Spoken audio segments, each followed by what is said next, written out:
Perkenalkan, Assalamualaikum warahmatullahi wabarakatuh. Perkenalkan, nama saya Efraldi Adin dengan NPM 2242017.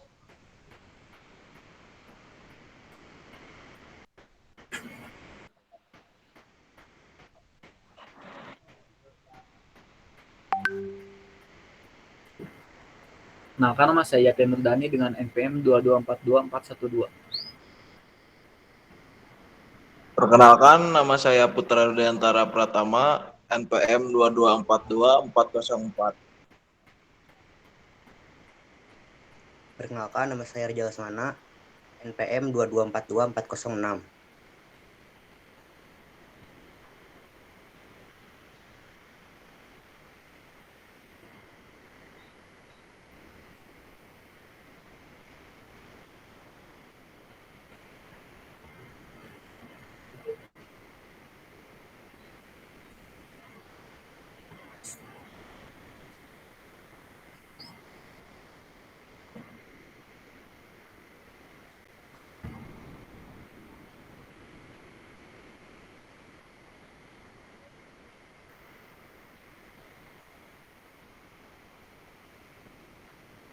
Ya tadi. Lu udah mulai? Bisa.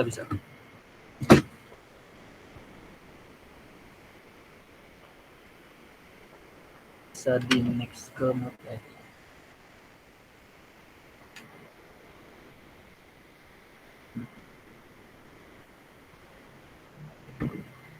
Baik, untuk yang pertama dari materi akurasi dan konsistensi, di sini ada pengertiannya. Jadi akurasi di dalam database itu mengacu pada tingkat kebenaran atau ketepatan data dalam database. Data yang akurat juga harus sesuai dengan kenyataan atau sumber data yang asli. Data yang tidak akurat dapat mempengaruhi pengambilan keputusan dan analisis yang dilakukan pada data. Akurasi juga mengacu pada tingkat kebenaran atau ketepatan data dalam database. Data yang akurat harus sesuai dengan kenyataan atau sumber data asli. Data yang tidak akurat dapat mempengaruhi pengambilan keputusan dan analisis yang dilakukan pada data. Lalu untuk konsistensi dalam database juga mengacu pada tingkat keseragaman atau kesamaan format data dalam database. Data yang konsisten harus memiliki format yang sama dan harus diambil dari sumber yang sama. Data yang tidak konsisten dapat menyebabkan kesalahan pada pengambilan keputusan dan analisis data. Lalu contoh data yang tidak akurat dan konsisten adalah kesalahan pengetikan, nilai yang tidak valid, atau data yang hilang. Contoh dari data yang tidak konsisten adalah entitas, duplikat, penamaan entitas yang berbeda, atau perbedaan format data yang sama. Bisa di next. Lalu untuk contoh akurasi, jadi pengukuran kualitas datanya itu adalah metode pengukuran yang umum digunakan untuk mengukur akurasi dalam database. Metode ini juga melibatkan pengukuran kualitas data berdasarkan kriteria tertentu seperti kesalahan pengetikan, nilai yang tidak valid, atau data yang hilang. Data quality scorecard dapat dibuat untuk mengukur kinerja database berdasarkan kriteria tersebut.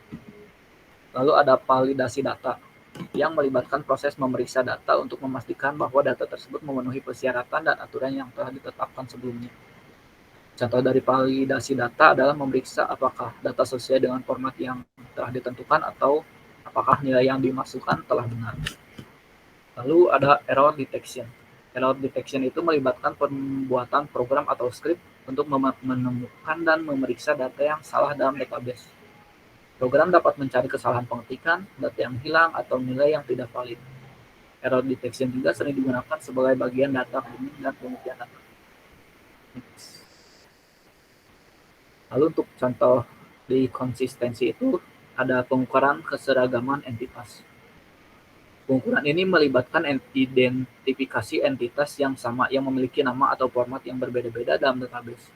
Pengukuran keseragaman entitas ini dapat dilakukan dengan membuat daftar entitas dan memeriksa apakah nama dan formatnya konsisten di seluruh database. Lalu ada pengukuran format data. Pengukuran ini melibatkan memeriksa apakah format data seperti tanggal, nomor telepon, atau alamat email konsisten di seluruh database. Contohnya, memeriksa apakah tanggal tercatat dalam format yang sama di seluruh database atau apakah nomor telepon tercatat dalam format yang konsisten. Lalu ada contoh yang ketiga, analisis kesalahan. Analisis kesalahan melibatkan pengecekan kesalahan atau konflik pada data dalam database.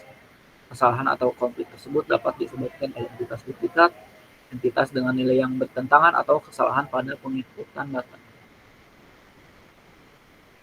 Lalu yang selanjutnya ada mengenai metode pengukuran akurasi. Saya kembalikan kepada moderator.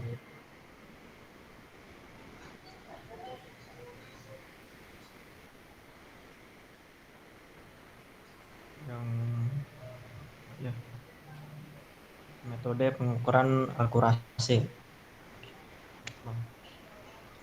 Terdapat beberapa metode pengukuran akurasi dalam database. Di antara adalah confusion matrix. Confusion matrix digunakan untuk mengukur akurasi model klasifikasi. Confusion matrix terdiri dari 4 jenis nilai, yaitu true positif, true negatif, false negatif, dan false positif. Dalam pengukuran akurasi, TP dan TN mempresentasikan jumlah data yang benar diprediksi, sementara FP dan FN mempresentasikan jumlah data yang sudah diprediksi. Yang kedua itu precision recall dan F1 score. Precision recall dan F1 score adalah metode pengukuran akurasi yang sering digunakan dalam model klasifikasi. Precision mengukur seberapa banyak data yang diprediksi benar dari keseluruhan data yang diprediksi positif. Sementara recall mengukur seberapa banyak data yang diprediksi benar dari keseluruhan data yang sebenarnya positif. F1 score merupakan rata-rata harmonis antara precision dan recall. Yang ketiga ada mean square error, disingkat MSI. MSI digunakan untuk mengukur seberapa dekat prediksi model dengan nilai sebenarnya. MSI adalah jumlah kuadrat selisih antara nilai prediksi dan nilai sebenarnya, kemudian diambil rata-rata dari seluruh data.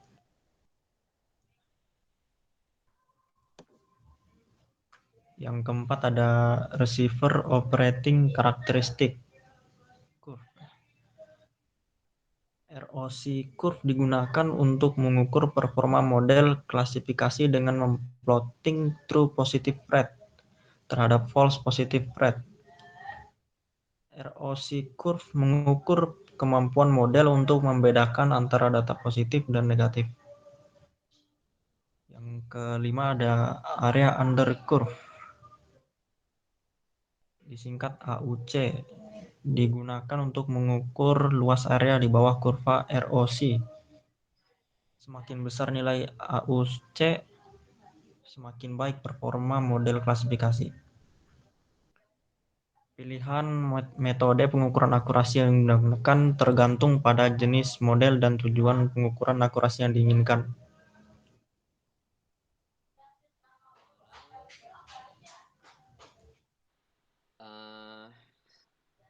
Yang keempat ada metode pengukuran konsistensi.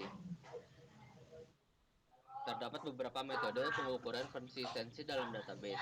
Di antaranya adalah yang pertama itu constraint check. Constraint check adalah metode pengukuran konsistensi data yang paling sederhana dan sering digunakan dalam database. Constraint check mengharuskan setiap data yang dimasukkan ke dalam database memenuhi kriteria atau batasan tertentu. Contohnya dari constraint check ini bisa digunakan untuk memastikan setiap nilai yang dimasukkan ke dalam kolom tanggal harus berupa format tanggal yang benar. Yang kedua itu ada referential integrity check. Referential integrity check digunakan untuk memastikan konsistensi hubungan antara dua tabel dalam database. Referential integrity check mengecek apakah nilai yang dimasukkan ke dalam tabel memiliki referensi ke tabel lainnya. Contohnya, referential integrity check bisa digunakan untuk memastikan setiap nilai dari kolom ID panggilan pada tabel pesanan memiliki referensi ke kolom ID pelanggan pada tabel pelanggan. Yang ketiga itu ada data profiling. Data profiling adalah metode pengukuran konsistensi data yang bertujuan untuk mengidentifikasi kesalahan atau anomali dalam data. Data profiling melibatkan analisis statistik dan pemodelan data untuk mengidentifikasi pola dan anomali dalam data. Contohnya dalam data profiling ini bisa digunakan untuk mengidentifikasi nilai yang hilang atau duplikat dalam kolom tertentu. Lalu ada data cleansing.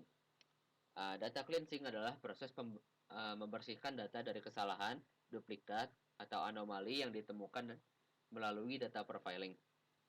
Data cleansing melibatkan perbaikan atau penghapusan data yang tidak konsisten atau tidak valid. Contohnya, data cleansing bisa digunakan untuk menghapuskan nilai yang duplikat atau memperbaiki nilai yang salah dalam kolom tertentu. Pilihan metode pengukuran konsistensi yang digunakan tergantung pada jenis database dan tujuan pengukuran konsistensi yang diinginkan.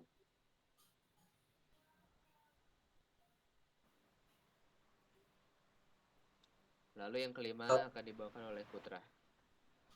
Selanjutnya ada faktor yang mempengaruhi akurasi dan konsistensi.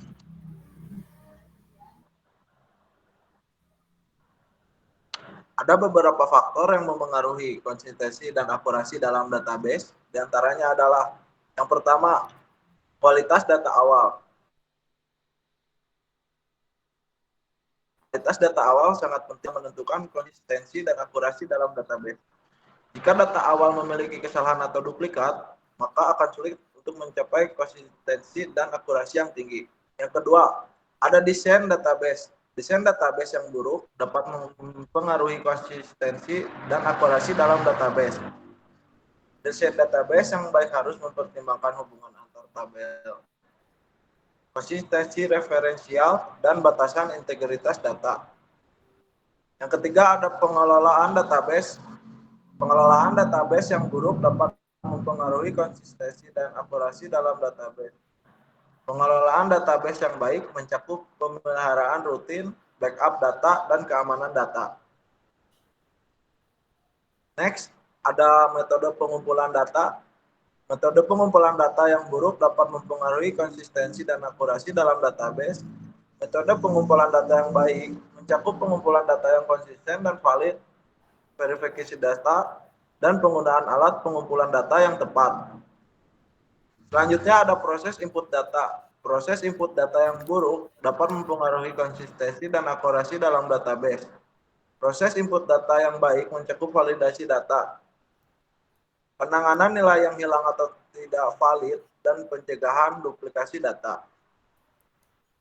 Dan yang terakhir, ada pengolahan data. Pengolahan data yang buruk dapat mempengaruhi konsistensi dan akurasi dalam database.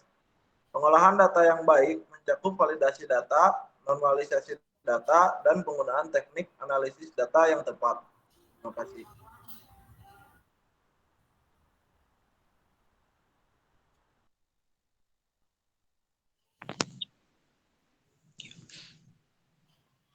Cara meningkatkan akurasi dan konsistensi. Untuk meningkatkan akurasi dan konsistensi dalam database, ada beberapa langkah yang dapat diambil. Yang pertama, validasi data masukan. Pastikan bahwa data yang dimasukkan ke dalam database sudah benar, valid, dan lengkap. Salah satu cara untuk melakukan validasi ini adalah dengan menggunakan formulir masukan atau validasi otomatis di dalam database.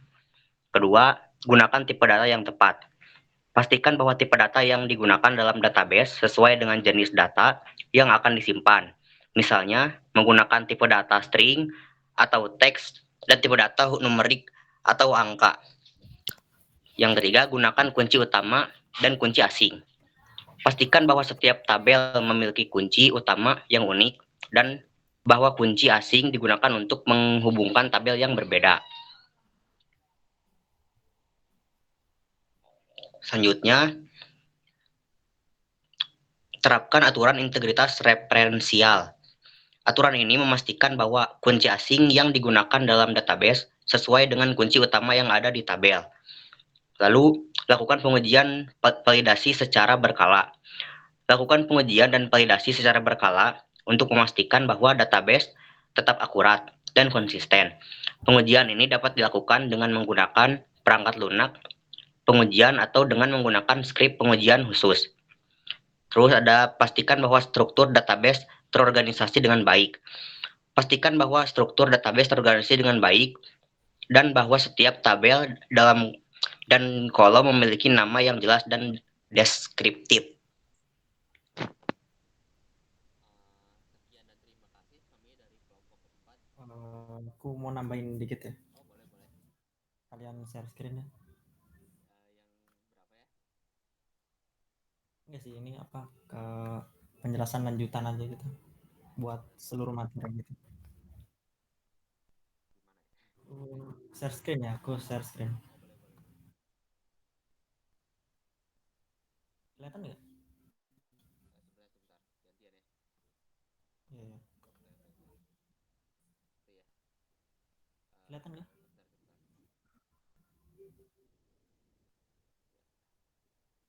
Silakan. Kelihatan nggak? Udah sharing kan? Udah kelihatan. Aku pencet gini kelihatan nggak? Kelihatan nggak? Kelihatan ya? PHP main admin ya. Iya. Jadi penjelasan tambahnya tuh dari setelah semua penjelasan itu apa sih ya database yang memiliki akurasi yang baik dan konsistensi yang baik itu seperti apa gitu. Nah, seperti contoh ini ya, setiap kolom tuh didefinisikan dengan tipe data yang tepat. Seperti ID ini integer ya. ID kan harus berupa angka gitu. Seperti nama ini varchar. Namanya udah harus pasti pakai varchar ya. Stok ini mengarah ke angka juga, makanya pakai tipe data integer. Image pakai teks karena ini di sini fungsinya teksnya ini sebagai link. Price harga udah pasti int ya. Integer description udah pasti harus pakai teks. Created at ini maksudnya kapan dibuatnya gitu, makanya dia pakai tipe datanya timestamp, waktu ini. Updated at kapan sih data ini tuh diubah gitu, makanya pakai timestamp juga, waktu.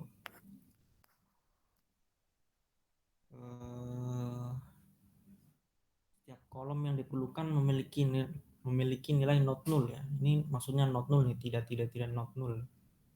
Constraint yang menjamin bahwa tidak ada nilai yang hilang atau kosong pada saat dimasukkan ke dalam tabel. Kolom stock dan default kolom stock dan price memiliki default constraint. Stock price ini tabel ini memiliki primary key pada kolom ID ya. Ini primary key-nya tadi tuh yang dijelaskan sama Reza itu maksudnya kunci utama tuh itu ID ini primary key. Nah, sedangkan foreign key-nya tuh ini name, stock, image, price, description, create ad, update ad. Itu aja sih apa database yang baik itu, akurasi dan konsistensi yang baik seperti ini kira-kira. Udah sih Dan. Seperti itu ya. Contoh database yang baik dan akurat. Apa ada yang mau nambahin lagi? Saya cukup. Terima